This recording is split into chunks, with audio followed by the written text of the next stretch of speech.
Hemingway says that the world breaks everyone, and afterwards many are strung at the broken places. And that is really the truth. I mean, one message you're going to hear me say several times is that the rule, not the exception, is resilience. People are enormously resilient. Nietzsche said that what doesn't kill you makes you stronger, and that's absolutely true. There are some people who live through some of the most horrible things, and they are absolutely touched by these experiences. They are shaken by these experiences, but sometimes it takes them to different places in terms of the capacity for empathy. It may be the kind of life experiences that deepen a person's spiritual beliefs and that sort of thing. But also, the truth is, a lot of people are just knocked over and terribly hurt by traumatic experiences. If you look across a broad array of different kinds of traumatic experiences, and this is collapsing all the data, okay, about 75% of people that go through horrible experiences never develop post-traumatic stress disorder. And about 25% of people will develop at least some version of stress reaction. In the DSM-5, the new diagnostic manual, they now have a category for stress and trauma-related disorders. I think it's high time they take PTSD out of the anxiety disorders, which they have, and put it in its own category. And there are a number of reactions that are seen commonly among human beings cross-culturally in the wake of significant disasters. Some of those are post-traumatic stress disorder, but others, there are other forms of reactions to these terrible events. Now, this is the first set of slides that has a star. This is persistent complex bereavement disorder, and this one I'm not going to talk about. I'll come back to talk about traumatic losses here in just a few minutes, but for your information, this is a complex, complicated bereavement that has elements of depression and traumatic stress that is seen in a large number of people. So I'm going to skip over the particulars here. They're in your handout. But let's take a look here at prevalence of post-traumatic stress disorder.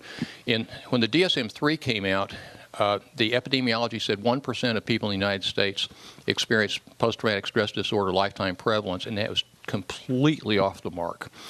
And there's newer epidemiological data to suggest that it's at least 9%, and it may be as high as 13%, making it one of the most common psychiatric disorders. How many people are affected by this depends on the nature of the experience. Obviously, if you look across natural disasters, you can see somewhere between 25 and 30% of people develop acute stress disorder or post-traumatic stress disorder. The most common experience in our country, in our culture, that causes extraordinarily high rates of PTSD is sexual assault or rape at 48%. Of course, the question is something that is so terribly frightening. Why isn't it 100%? And again, it has a lot to do with a number of resiliency factors that we're going to be talking about. And so this is the kind of thing that you get in war zones, all right? Obviously, those kind of things. But these are war zones also. They're very common because they fill the bill. Chronic, day in, day out, inescapable, severe stress. Okay.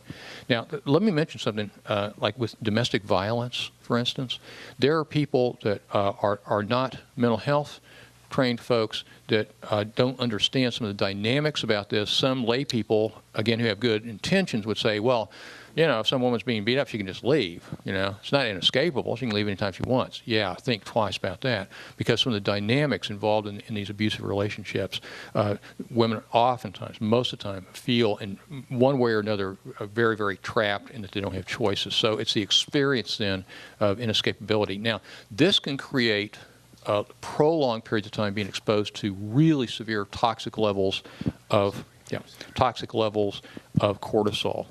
And the bad news is that it damages two parts of the brain. Excuse me. There's two parts of the brain, and we'll come back and talk about these a little bit more later this morning too. And again, we're going to tie all this into real specific treatments after a while. One is the hippocampus. I mentioned this very briefly before, in the temporal lobes, and a part of the frontal lobe that has a huge effect on controlling anxiety, and it's called the anterior cingulate, and it's a deep frontal lobe brain structure. Now, toxic levels of cortisol don't indiscriminately damage the brain. Most of the brain is not affected at all, but these two parts of the brain have lots of receptors for cortisol, and they can be damaged significantly severe loss of millions of nerve cells, okay? And very importantly, let me show you this. The anterior cingulate, again, this is looking at it from a different angle. The anterior cingulate, this part of the frontal lobe, has direct connections with this brain structure called the amygdala. And we're going to talk in some detail about the importance of the amygdala in its capacity to perceive potential danger in the environment. And sometimes that, I mean, most of the time that's necessary for us to be on the alert for potential danger. But in cases of post-traumatic stress disorder, lots of times this gets activated in situations maybe are not truly dangerous but result in a huge amount of anxiety. And that's largely controlled by the influence of the anterior cingulate in ways we're going to look at here in just a few minutes. And when this is severely damaged, we're talking in some cases a loss of up to 25% of this whole brain structure wasted away by exposure to cortisol. It loses its ability to have control over the sensitivity level in the amygdala. Okay, now some good news. Neuroprotection. This is one of those protective proteins that I talked about before. And there actually are a number of these, but this is the one that is probably the most important. And there's been, in the last 5 years, been over 6,000 studies looking at this. So there's an intense interest in this. It's called BDNF.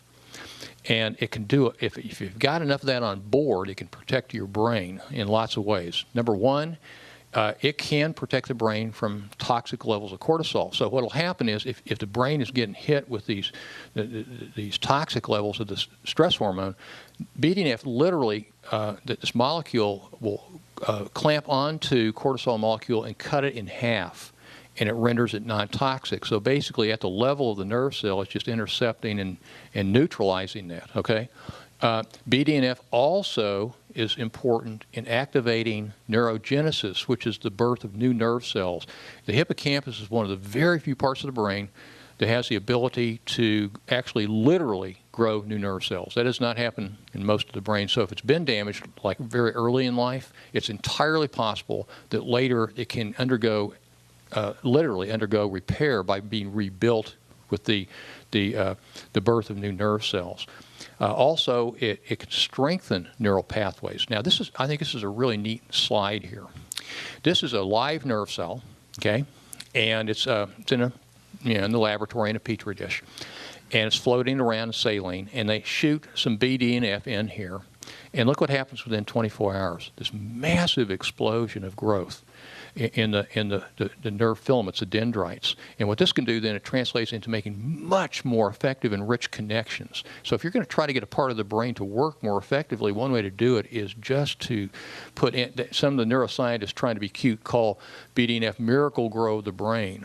And if you have BDNF, it can actually build. I'm not talking about just increasing chemistry here. We're talking about literally changing the structure of some of these parts of the brain. And when they have more rich connections, then they can be more effective in doing things like controlling emotions.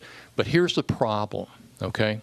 And that is, and this is in numerous animal and human studies, if you have a person, or it could be a lab animal, and they are confronted with moderate or severe stress, but they cannot escape or do anything to reduce the intensity of the stress, BDNF levels plummet.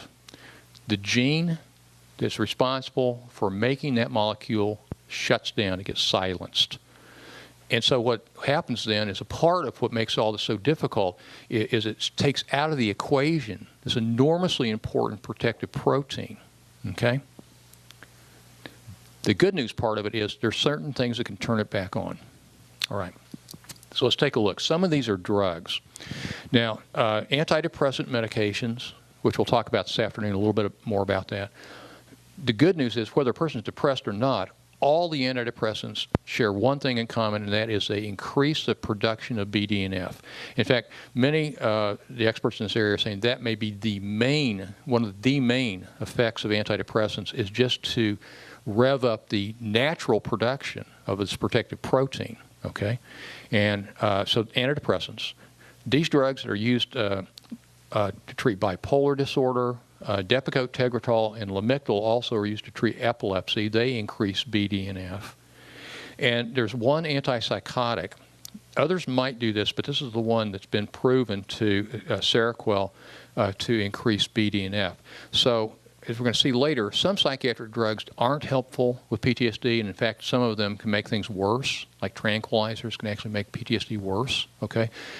These drugs, a part of what they do is their action is to increase a naturally occurring protein that then can protect the brain, but also to help to rebuild the brain that's been damaged by exposure to chronic high levels of cortisol. So it's not just a drug effect, but it causes the brain itself to manufacture more BDNF. And exercise.